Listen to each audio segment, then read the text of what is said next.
Mari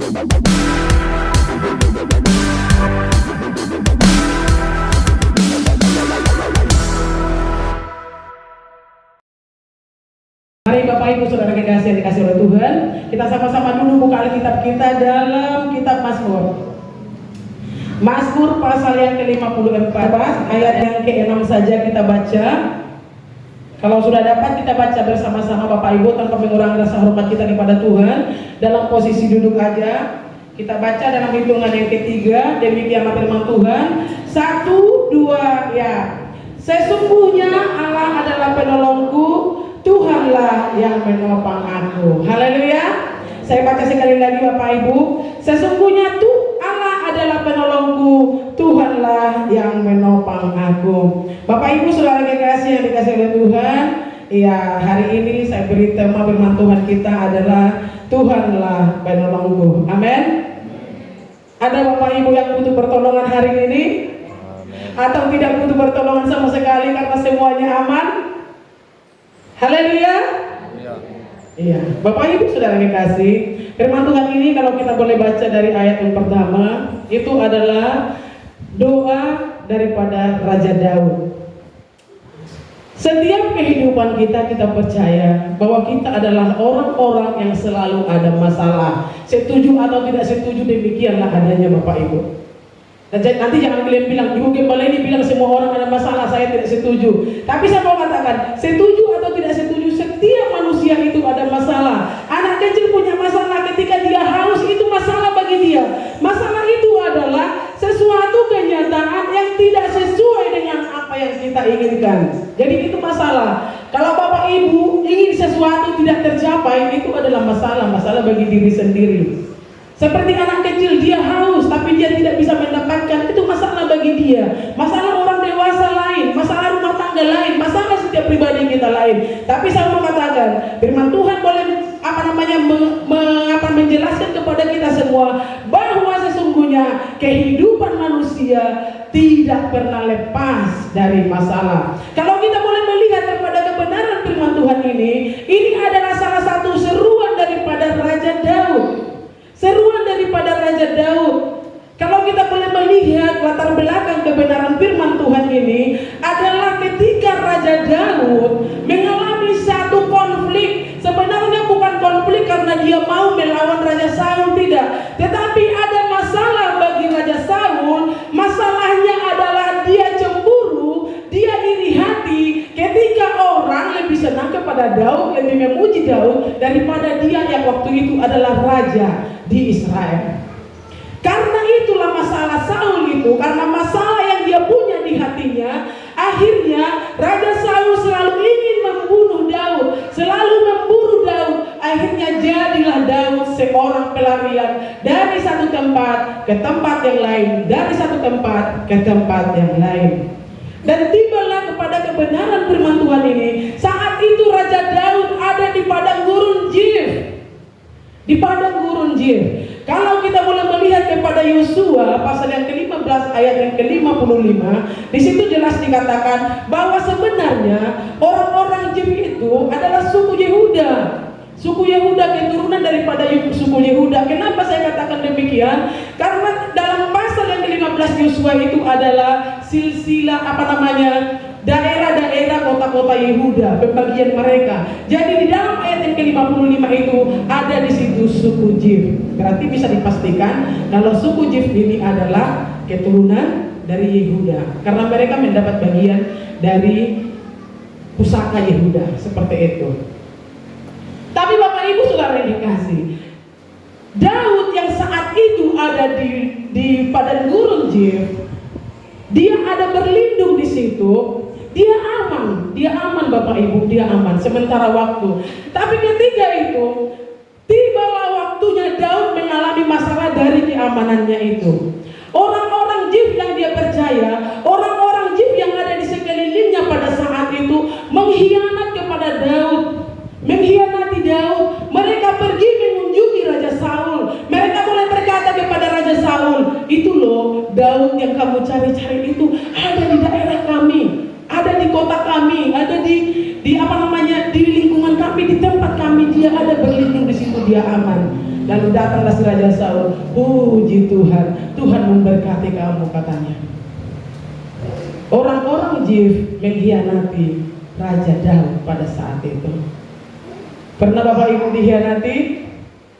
Karena Bapak Ibu merasa terkhianati oleh orang-orang yang kita kasihi, oleh orang-orang yang ada di sana, bagaimana rasanya? Sakit ya? Gak enak ya? Tak mengaku. Rasanya pasti gak enak kalau dikhianati, apalagi dengan orang-orang sebangsa, orang-orang yang ada di lingkungan yang notabene-nya adalah saudara, mengkhianati kita, itu rasanya tidak nyaman. Akhirnya setelah itu Daud pergi lagi melarikan diri dari tempat itu. Jadilah Daud ini pelarian dari satu tempat ke tempat yang lain. Bapak Ibu Saudara yang dikasih oleh Tuhan, inilah masalah yang dialami oleh Raja Daud. Inilah masalah yang dia alami dalam perjalanannya, sehingga dalam perenungannya kepada Tuhan terkatakanlah dalam hatinya firman Tuhan ini, Tuhan adalah penolongku, Dia adalah tanduk keselamatanku, Dia adalah yang menopang aku. Haleluya. Kenapa Bapak Ibu? Ketika semuanya itu sudah mau mengelilingi, orang-orang Saul itu sudah dekat, di situ diceritakan, tiba-tiba adalah pesan, bangsa Filistin sudah menyerang. Akhirnya mundurlah pasukan itu. Sebenarnya saat itu Daud sudah mau hampir tertangkap. Tapi itulah pertolongan Tuhan. Saat-saat yang sangat sukar sekalipun, saat itu pun Tuhan bisa bekerja. Haleluya. Bapak Ibu Saudara yang dikasih oleh Tuhan, firman Tuhan ini merupakan satu perenungan daripada Daud. Dia boleh berkata, Tuhan adalah Tuhan, Tuhan adalah penolongku, Allah adalah penolongku, Tuhan yang menopang aku. Ini benar-benar adalah satu pengakuan dari hatinya, dan adalah satu pengalaman dari hidupnya yang mau dia bagikan bagi semua kita. Bahkan sampai saat ini Tuhan berkata, firman Tuhan berkata lewat Raja Daud, Tuhan adalah kekuatanku, Tuhan adalah penolongku. Haleluya. Haleluya. Bapak Ibu Saudara yang dikasih oleh Tuhan, seperti saya katakan tadi, banyak orang sebenarnya membutuhkan pertolongan. Hampir ataupun semua orang sebenarnya membutuhkan pertolongan, tergantung sebesar apa dia punya masalah atau dalam hal apa dia punya masalah. Tapi yang pasti kehidupan manusia sangat membutuhkan pertolongan. Seringkali yang terjadi tidak menjadi pertanyaan bagi kita, kepada siapa kita meminta pertolongan? Kepada siapa kita mencari jalan keluar dari setiap persoalan kita? Bapak Ibu Saudara yang dikasih, inilah yang seringkali menjadi masalah. Ada orang menyelesaikan masalahnya dengan cara yang berbeda-beda. Tidak sama Bapak Ibu. Jangan kita berkata semua manusia ini cara menyelesaikan masalahnya sama, tidak. Tidak sama. Ada orang mencari jalan keluar ya lewat jalan pintas. Ada yang, misalkan kalau dia sakit, ada yang ke dukun, ada yang ke dokter, ada yang punya iman harus didoakan. Kalau misalkan dia punya usaha, dia pengen usahanya diberkati oleh Tuhan, ya ada yang mencari pelaris, ada yang hanya mengandalkan doa. Gitu kan banyak cara orang. Tetapi kita boleh melihat kepada kebenaran firman Tuhan ini. Firman Tuhan mengajarkan kepada kita hari ini bahwa di dalam setiap persoalan dikatakan ayat yang ke-6, Tuhan adalah penolongku. Tuhan adalah penolongku. Haleluya. Haleluya.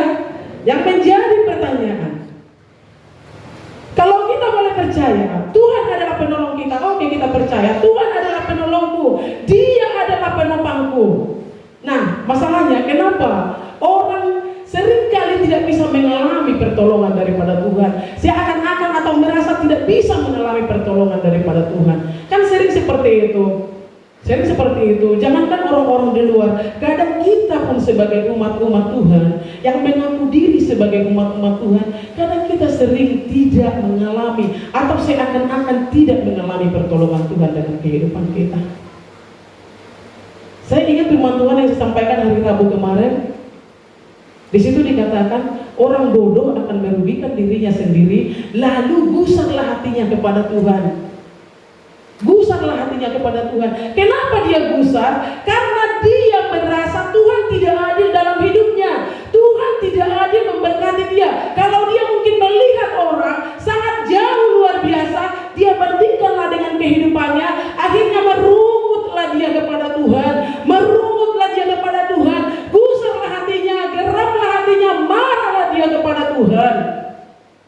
Tapi firman Tuhan berkata, kenapa dia mengalami seperti itu? Karena dia bodoh, karena dia tidak memiliki pengetahuan akan apa yang Tuhan kehendaki dalam kehidupannya. Amsal boleh berkata seperti itu. Jadi, kenapa umat-umat Tuhan seringkali seakan tidak bisa mendapat pertolongan Tuhan, seakan tidak mendapat pertolongan daripada Tuhan? Mari kita periksa kepada diri kita. Apakah kita adalah orang-orang yang memiliki pengertian, yang memiliki pengetahuan, yang memiliki ketaatan akan kebenaran firman Tuhan? Karena Hosea jelas berkata, orang yang binasa itu, orang yang bodoh itu adalah orang-orang yang tidak memiliki pengetahuan. Kenapa tidak memiliki pengetahuan? Karena mereka tidak mau belajar akan firman Tuhan. Jadi kita mau melihat hari ini, Bapak Ibu Saudara yang kekasih, bagaimana, apa yang harus kita lakukan, bagaimana caranya supaya dalam setiap kesesakan kita, setiap problema kita, kita dapat mengalami pertolongan Tuhan seperti yang dirasakan oleh Raja Daud ini. Kita dapat mengalaminya. Saya mau katakan pertolongan Tuhan itu tidak black gitu ya. Apa dapat, misalkan gini, kita butuh uang, tiba-tiba uang jatuh dari langit gitu ya. Enggak. Kita sakit, tiba-tiba kita berdoa black langsung sembuh. Sekalipun ada kadang seperti itu ya, Tuhan izinkan. Tapi yang pertolongan Tuhan artinya Tuhan memberikan kita kekuatan, Tuhan memberikan kita kemampuan, Tuhan menopang kita, menguatkan kita, memampukan kita untuk menanggung semua apa yang terjadi. Seperti yang dikatakan firman Tuhan, bahwa Dialah yang menopang kita untuk tetap berdiri dalam setiap persoalan kita. Di dalam Amsal yang ke-17 ayat yang ke-22, di situ dikatakan hati yang gembira adalah obat. Kenapa hati yang gembira adalah obat? Orang yang percaya kepada Tuhan, orang yang mengandalkan Tuhan, orang yang tahu Tuhan itu adalah penolongnya, dia akan mampu bersukacita, dia akan mampu tertawa sekalipun ada tangisan di hatinya. Karena Bapak Ibu seperti itu, makanya ada istilah orang Batak, mekel di siha pataran, tangis di siha bunian, gitu ya. Kadang-kadang lebih seringnya menangis di kaki Tuhan. Ada banyak cerita di kaki Tuhan, tetapi dalam situasi yang ramai dia mampu tertawa. Itu bukan kemunafikan, tidak, tapi itulah yang dikatakan orang percaya, yang percaya bahwa Tuhan adalah penolongnya. Dia akan sanggup tertawa, dia akan sanggup bersukacita sekalipun ada tangisan di hatinya. Raja Daud berkata, Tuhan adalah penolongku. Lalu apa yang harus kita lakukan, Bapak Ibu? Apa yang kita lakukan sebagai umat Tuhan? Tidak banyak yang bisa kita lakukan. Tidak banyak yang bisa kita lakukan. Tidak banyak syarat-syaratnya yang Tuhan inginkan. Yang pertama, kita mau melihat kepada kebenaran firman Tuhan ini. Hal yang kita lakukan yang pertama, kita datang kepada Tuhan, berdoa kepada Tuhan. Haleluya. Coba kita baca dalam ayat yang ketiga sampai ayat yang keempat tadi, Amsal itu. Mazmur itu. Mazmur 54 ayat yang ketiga sampai ayat yang keempat. Coba 45 ya kalau dia diam ya. 45 ya. Ayatnya lebih pas kalau baca gitu. Kadang-kadang elektronik ini ada anunya. Iya, ayat yang ketiga. Ya Allah, selamatkanlah aku karena namamu, berilah keadilan kepadaku karena keperkasaanmu. Ya Allah, dengarkanlah doaku, berilah telinga kepada ucapan mulutku. Sebab orang-orang yang angkuh bangkit menyerang aku, orang-orang yang sombong ingin mencabut nyawaku. Mereka tidak memperdulikan Allah. Ini adalah seruan Daud. Ya Tuhan, katanya, ya Tuhan, orang-orang bangkit Tuhan, orang-orang bangkit untuk menyerang aku, kata Daud. Selamatkanlah aku. Haleluya, haleluya. Bukankah ini adalah seruan? Selamatkan aku Tuhan, tolong aku Tuhan. Bapak Ibu, seminggu terakhir ini ya,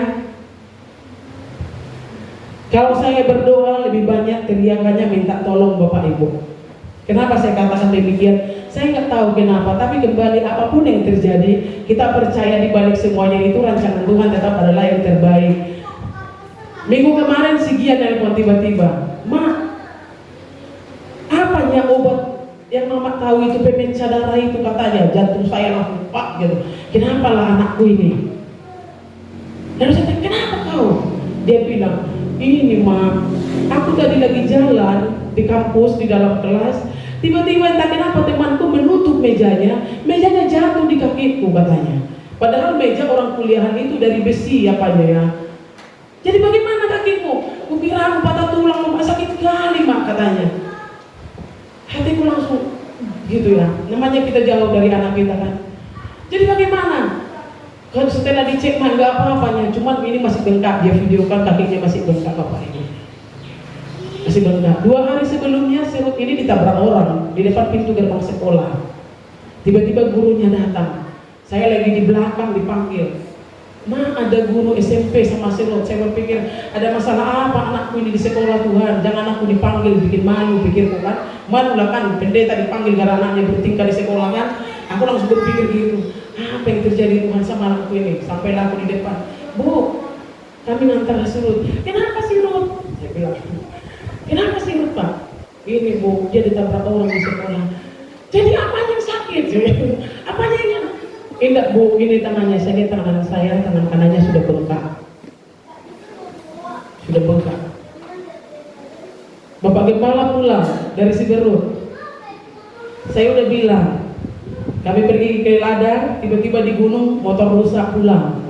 Sampai di rumah, Bapak Gembala bilang, "Sinilah aku pergi." Aku bilang, "Jangan pergi, tidak usah, biar aku pergi, masih jam 3. Dia pergi. Tiba-tiba pulang motor sudah orang lain yang bawa. Mana oh?" "Di rumah sakit kan." "Kenapa oh?" "Jatuh dari Honda." "Apanya yang sakit?" Saya nanya itu, "Apanya yang sakit?" "Tangannya Tan." "Apa lagi?" "Giginya patah kan." Aduh, jantungku langsung.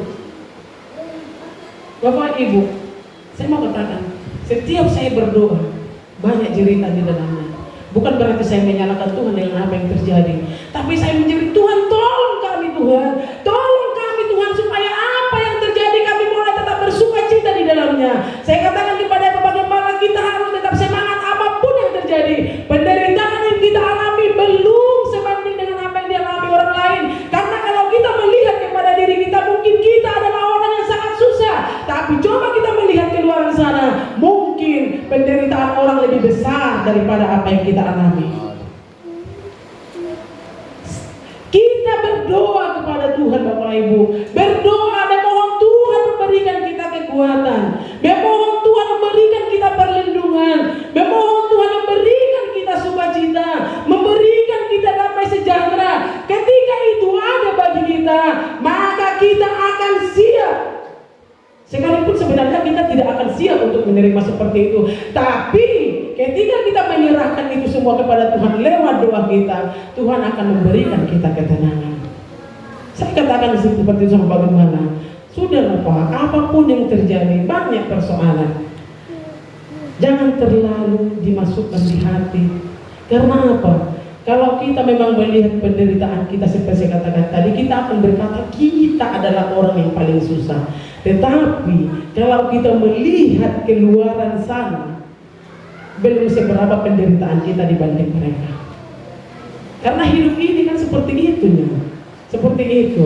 Setiap orang punya problemnya masing-masing. Yang menjadi persoalan di dalamnya itu adalah seberapa mampu dan seberapa bijak kita untuk menghadapi, berjalan, menangani setiap persoalan yang kita hadapi dalam hidup kita. Bagaimana supaya kita boleh senantiasa berkata bahwa Tuhan adalah penolong kita? Berdoalah kepada Tuhan. Hanya itu, tidak banyak syaratnya. Tak perlu ayam hitam, tak perlu ayam jago, tak perlu yang berimbingnya ini yang merah, tak perlu. Tuhan yang mengajar kita berdoa. Daud berdoa kepada Tuhan. Makanya dia katakan, Tuhan engkau serahkan ke aku kepada orang Filistin. Tuhan berkata saat ini tidak. Terbukti memang Tuhan tidak menyerahkan dia. Sekalipun orang Filistin itu sudah dekat, tiba-tiba ada kabar. Bukan orang Filistin, ya maaf. Orang-orang Saul. Ketika sekalipun orang-orang Saul itu sudah dekat, tiba-tiba ada kabar orang Filistin menyerang daerah di sana sehingga mereka mundur. Daud tidak tersentuh oleh mereka. Jadi Bapak Ibu, doa itu membentengi kita. Doa itu kekuatan kita. Doa itu kesanggupan kita. Hanya di dalam doa kita boleh mengalami hal-hal yang luar biasa bersama dengan Tuhan. Sekalipun seperti saya katakan tadi, mungkin jawaban doa kita berbeda-beda. Tuhan katakan belum sekarang, sabar. Mungkin besok, mungkin minggu depan. Tuhan katakan seperti itu. Ada yang Tuhan mungkin lihat, oh ini harus cepat. Tuhan kerjakan dengan caranya sendiri, pertolongannya bagi kita. Tapi Bapak Ibu Saudara yang dikasih oleh Tuhan, kita percaya kepada kebenaran firman Tuhan. Doa dapat mengubah segala sesuatu. Itu yang harus kita percaya dalam hidup kita. Doa dapat mengubah segala sesuatu. Doa dapat membuat Tuhan turun tangan bagi kita. Doa dapat menarik tangan Tuhan untuk bekerja bagi kita.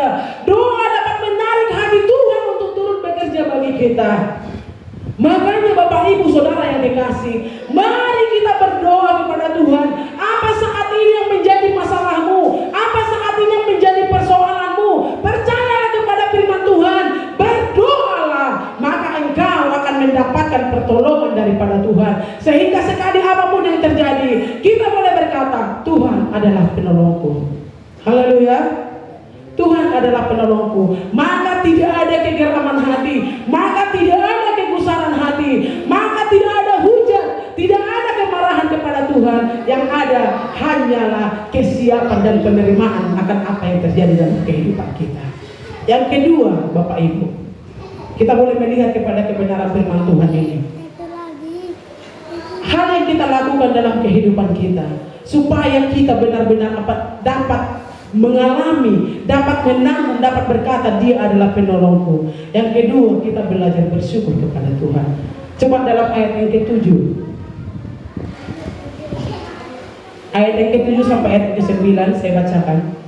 Biarlah kejahatan itu berbalik kepada seteru-seteruku, binasakanlah mereka karena kesetiaanmu. Ayat yang ke-8, dengan rela hati aku mempersembahkan korban kepadamu, bersyukur sebab namamu baik ya Tuhan, sebab ia melepaskan aku dari segala kesesakan dan mataku memandang musuhku. Ini adalah ucapan syukur Daud kepada Tuhan.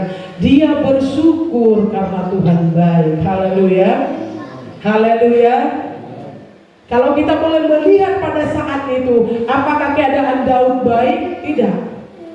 Tapi firman Tuhan berkata, dengan rela hati Tuhan, aku mempersembahkan syukurku kepadamu karena engkau baik. Haleluya, haleluya. Dalam keadaan tidak baik, belajarlah bersyukur kepada Tuhan. Karena apa? Ucapan syukur akan membuat hati kita bergirang. Ada firman Tuhan di Amsal, dikatakan orang yang bersusah hati, kalau dia bernyanyi dengan lagu kesusahan, maka dia akan menaruh seperti menaruh asam di luka. Ada orang kan kalau susah hatinya, dia pasti bernyanyi, aku tak sanggup lagi. Betul-betul tak sanggup kamu. Kan seperti itu Bapak Ibu.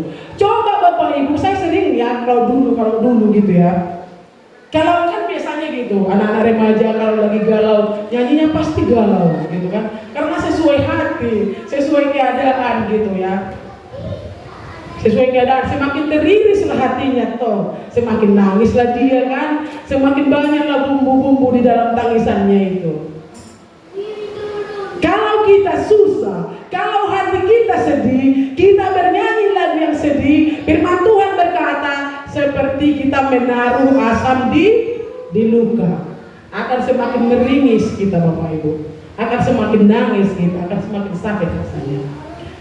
Tetapi ketika kita susah, ketika kita kesulitan, kita boleh belajar bersyukur kepada Tuhan.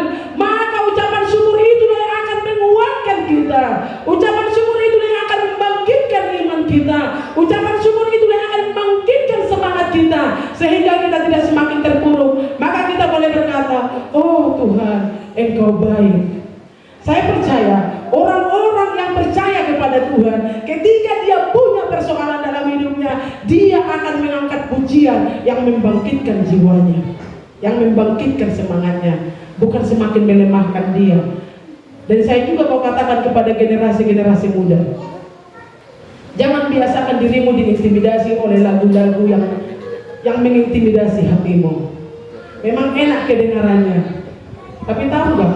Ketika kita memperkatakan itu mengintimidasi hati kita, membuat hati kita semakin tidak mampu untuk bangkit. Kita akan semakin terpuruk dalam kesedihan kita. Coba dipraktekkan Bapak Ibu. Ada masalah besok, langsung nyanyilah, aku tak sanggup lagi. Tiba-tiba nanti, aku tak sanggup lagi. Oh Tuhan, sakit kalilah penderitaanku ini. Pasti itu nanti akan keluar. Tapi ketika kita mulai belajar bernyanyi, bersyukur kepada Tuhan, maka kita akan mengalami kekuatan yang baru. Karena di dalam puji-pujian itu, kita akan mengalami lawatan yang Tuhan kerjakan dalam kehidupan kita. Ada contoh di dalam Alkitab Bapak Ibu. Ketika Rasul Paulus dan Silas ditangkap, mereka dipenjarakan karena pemberitaan firman Tuhan.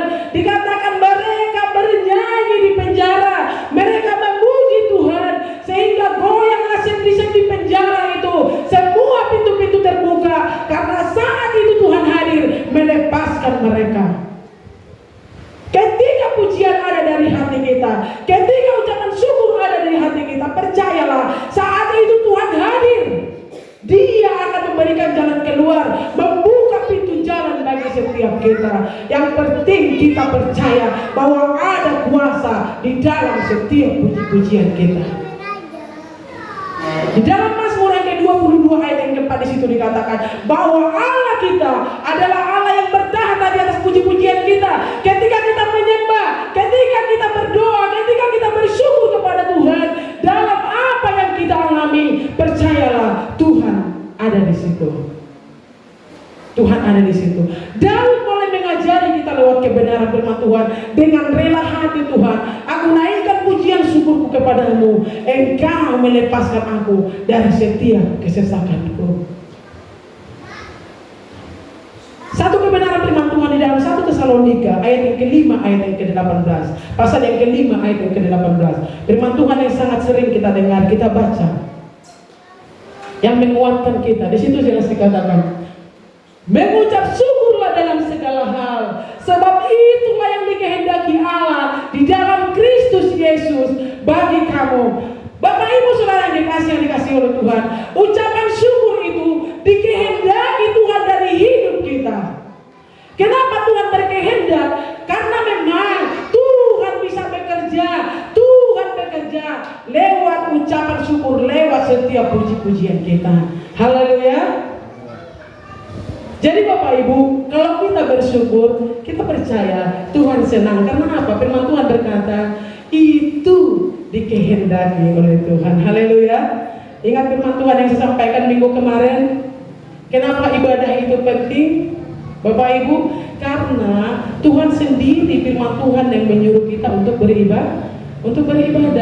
Apakah yang diminta daripadamu oleh Tuhan, hai kaum Israel, selain beribadah kepada Dia dengan sungguh-sungguh? Berarti ibadah itu adalah ibadah yang dikehendaki oleh Tuhan. Dan juga ucapan syukur adalah ucapan syukur yang dikehendaki oleh Tuhan. Jadi kalau kita bersyukur kepada Tuhan Bapak Ibu, dalam kesusahan kita, dalam kesedihan kita, percayalah firman Tuhan berkata, Tuhan senang akan hal itu. Haleluya. Haleluya. Iya, praktekkan nanti ya. Kalau ada masalah, coba belajar bersyukur. Saya percaya kita adalah orang-orang yang selalu bersyukur kepada Tuhan. Makanya kita adalah orang-orang yang sanggup menghadapi persoalan-persoalan yang seringkali terjadi dalam kehidupan kita. Saya percaya. Tapi firman Tuhan mengingatkan kita hari ini, mana tahu kita lupa. Karena mungkin kita merasa berat persoalan kita, tidak sebanding dengan orang lain. Firman Tuhan berkata, mengucap syukurlah, karena Tuhan ingin itu kita lakukan dalam hidup kita. Haleluya, haleluya, haleluya, haleluya. Kayaknya orang-orang yang tidak ada masalah di sini. Iya. Jadi Bapak Ibu saudara dikasih oleh Tuhan. Daud berkata lewat kebenaran firman Tuhan, Tuhan adalah penolongku, Allah adalah penolongku, Dia adalah penopangku. Biarlah ini menjadi pengalaman-pengalaman bagi kita. Ketika Daud mengalami itu, dia mau menyampaikan itu kepada kita, dan kita pun mari merespon kebenaran firman Tuhan ini. Kita boleh respon, kita boleh ambil bagi kita bahwa benar Tuhan adalah penolong kita, Tuhanlah yang memampukan kita, Tuhanlah yang menopang kita. Makanya firman Tuhan berkata, sekalipun orang benar itu jatuh, tetapi Tuhan tidak akan biarkan dia tergeletak. Karena apa? Tangan Tuhan langsung mengangkat dia, menopang dia. Tangan Tuhan terulur bagi dia untuk mengangkat dia. Haleluya. Bukan berarti tidak ada masalah, dikatakan sekalipun orang benar itu jatuh, berarti ada kemungkinan dia jatuh. Firman Tuhan tidak berkata orang benar tidak akan pernah jatuh, orang percaya tidak akan pernah jatuh. Enggak, firman Tuhan tidak berkata seperti itu. Tapi firman Tuhan menjamin ketika orang benar jatuh, ada tangan Tuhan yang menopang. Haleluya, haleluya. Ketika Bapak Ibu punya masalah, ada tangan Tuhan yang siap untuk menolong, ada tangan Tuhan yang siap untuk turun menolong kita. Bagaimana caranya kita menarik tangan Tuhan turun menolong kita? Naikkanlah doamu kepada Tuhan. Di dalam doamu, naikkanlah pujian syukur kepada Tuhan. Karena itu sanggup mengundang tangan Tuhan turun bekerja bagi kita. Itu yang kita percaya sebagai umat-umat Tuhan. Bapak Ibu saudara yang dikasih oleh Tuhan, saya katakan sekali lagi lewat kebenaran firman Tuhan, doa, ucapan syukur ada hal yang tidak bisa dipisahkan dari kehidupan sebagai umat-umat Tuhan.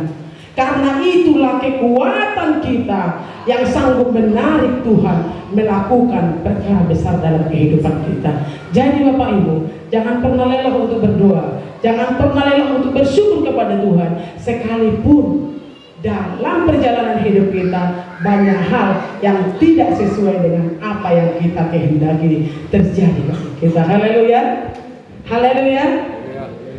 Percayalah, dalam masa-masa yang sangat kritis sekalipun, Tuhan tidak akan pernah terlambat untuk menolong kita. Apa yang saat ini Bapak Ibu alami? Persoalan apa yang saat ini Bapak Ibu alami? Apakah seperti yang kami alami? Ataukah berbeda? Versinya berbeda, masalah-masalahnya. Tapi percayalah, Tuhan kita adalah Tuhan yang sama. Haleluya. Tuhan kita sama. Jadi pertolongannya pasti sama. Jadi Bapak Ibu saudara dikasih oleh Tuhan, mari lewat kebenaran firman Tuhan hari ini, biarlah kita boleh belajar seperti apa yang dikatakan oleh Daud, supaya kita tidak menjadi orang-orang yang selalu menyalahkan Tuhan dalam apa yang terjadi dalam hidup kita. Kita jangan berkata kepada Tuhan bahwa Dia tidak mengasihi kita. Kita jangan berkata kepada Tuhan bahwa Tuhan tidak adil bagi kita. Karena firman Tuhan berkata di dalam Yeremia, dikatakan rancangan Tuhan itu adalah rancangan yang sangat luar biasa. Tuhan tidak pernah merancangkan hal yang tidak baik dalam kehidupan kita. Tetapi saya mau katakan, Tuhan tidak pernah menjamin berkata bahwa perjalanan kita akan mulus-mulus saja, tidak ada persoalan di dalamnya. Tapi yang Tuhan janjikan, Dia akan menolong kita kalau kita benar-benar datang kepada Dia. Karena ketika kita percaya, ketika kita mengandalkan, maka saat itulah kita melihat campur tangan Tuhan. Tapi kalau kita tidak mengandalkan Tuhan, Tuhan tidak akan memaksakan kehendaknya bagi kita. Tuhan memberikan kita kehendak bebas untuk memilih apa yang akan kita pilih dalam kehidupan kita. Mari Bapak Ibu, firman Tuhan sangat sederhana bagi kita saat siang hari ini. Tapi saya mau katakan lewat kebenaran firman Tuhan, Tuhan tidak akan pernah membiarkan kita. Dia tidak akan pernah membiarkan kita. Dia akan menolong kita asal kita datang kepada Dia. Haleluya. Penolong